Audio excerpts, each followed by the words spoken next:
Welcome to the Cuarto Journal. For today's episode, get ready to learn our very own recipe of Dimsum steamed rice with a side of golden shrimp balls. So keep on watching!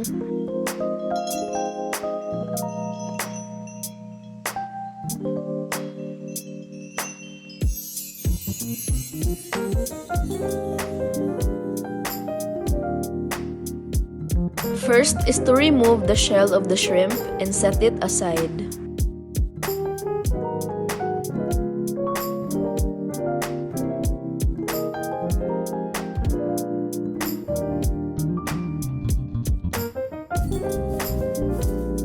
Place the shells in a Ziploc bag. These can be repurposed in the future if you want to enhance the flavors of soups, stews, sauces, and more.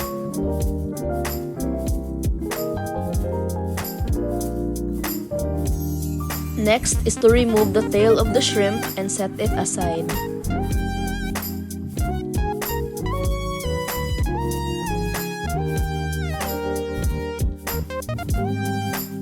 Then roughly chop the shrimp until it turns into a paste-like consistency.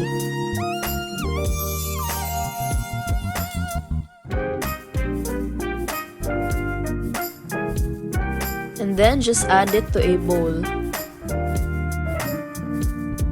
Now add your ground pork and combine it with the shrimp.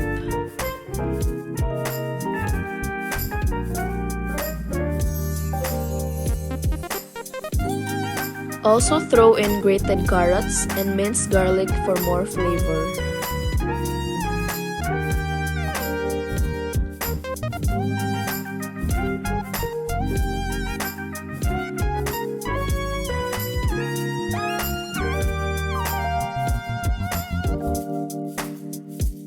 Then add your seasonings, which are the fish sauce,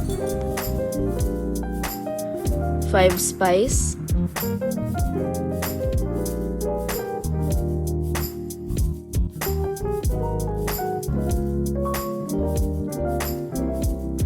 ginisa mix, onion or garlic powder, and lastly salt and pepper.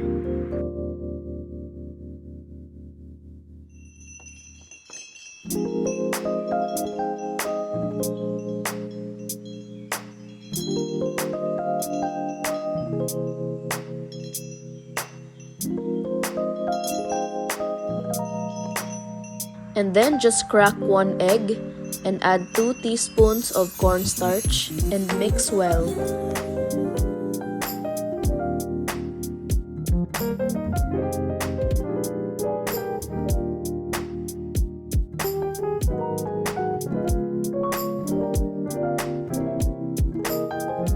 Now we are going to assemble the shrimp balls, so prepare an egg,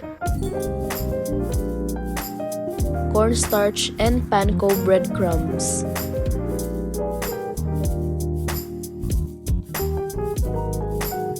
To assemble, take a spoonful of the mixture we just did, then put the shrimp tail we set aside earlier in the middle and shape it into a ball.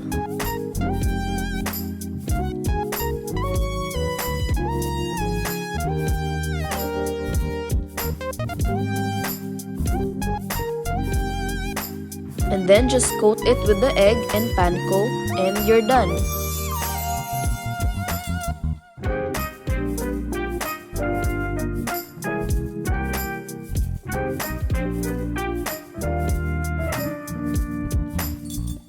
After you've done assembling everything, set it aside.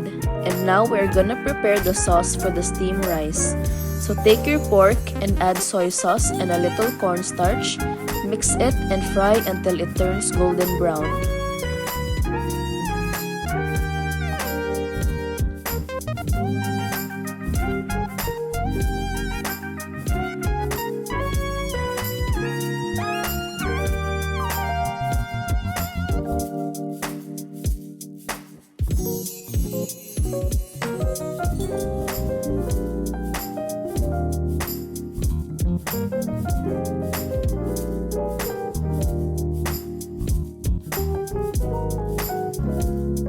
At the same time, take out a pot, add a little oil, and throw in your minced onion and garlic.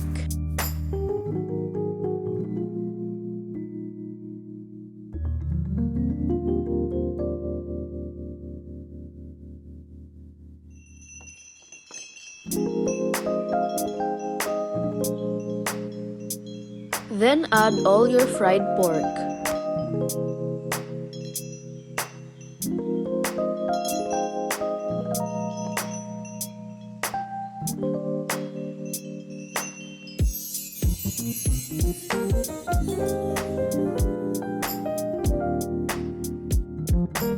Pour in water just enough to cover the pork.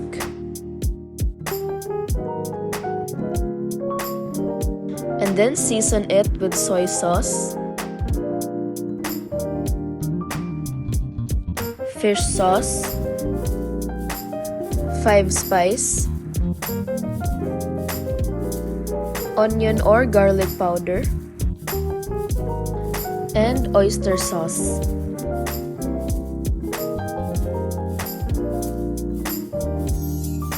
While we wait for it to boil, prepare the fried rice. Just simply season it with soy sauce and a little sesame oil.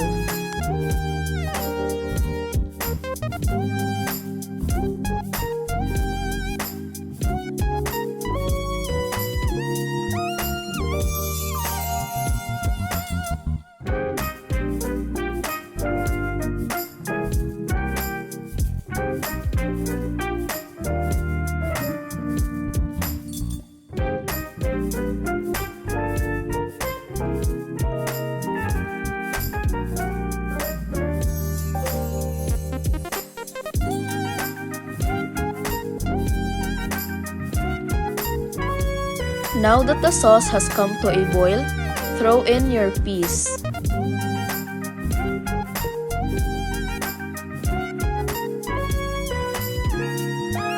And also your sliced shrimp.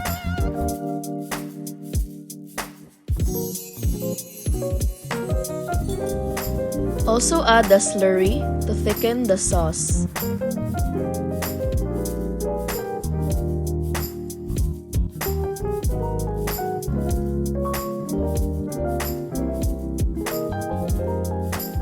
Then you can just start to fry your shrimp balls.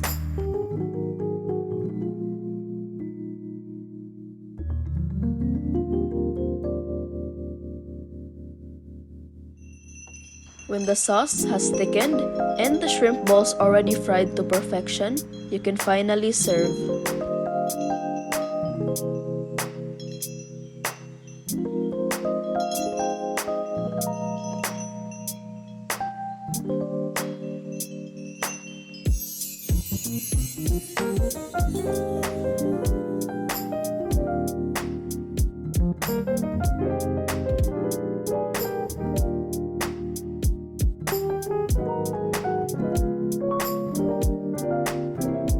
And there you have it! Our dim sum steamed rice with golden shrimp balls is ready to be enjoyed. Now it's time to dig in and relish the flavors.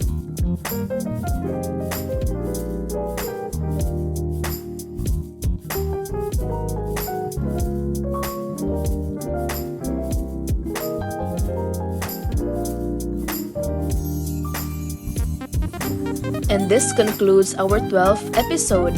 I hope you learned a thing or two from us. Please support our channel by liking this video and subscribing down below. We will post more fun videos about our family, lifestyle, food, and travel. See you on the next episode. Bye!